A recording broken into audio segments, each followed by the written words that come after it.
नमस्कार. शिवसेना निकाल, या निकालाची प्रतीक्षा जवळपास 2 ते 3 वर्षापासून आपण बघतोय की खरी शिवसेना कोणाची, धनुष्यबाण हे चिन्ह कोणाचं, उद्धव ठाकरे यांचं की एकनाथ शिंदे यांचं.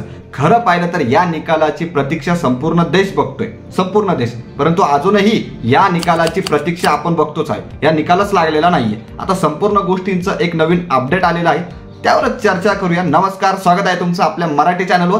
चला सुरू करूया.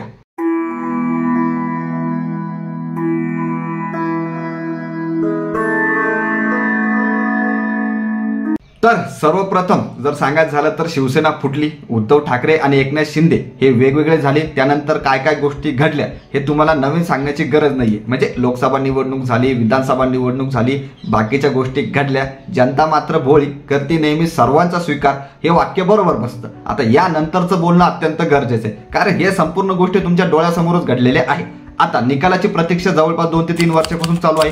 सुनावणी होत आहे, परंतु फायनल निकाल अजून लागलेला नाहीये. सुप्रीम कोर्टानं निकाल दिलेला नाहीये. आता त्याच विषयी एक नवीन अपडेट आलेला आहे, ते जाणून घेऊया. आता मिळालेल्या माहितीनुसार मागे 20 ऑगस्टलाच फायनल निकाल लागणार होता, फायनल सुनावणी होणार होती. म्हणजे शिवसेना पक्ष कोणाचा, धनुष्यबाण चिन्ह कोणाचं, याचा निकाल हा 20 ऑगस्टलाच लागणार होता.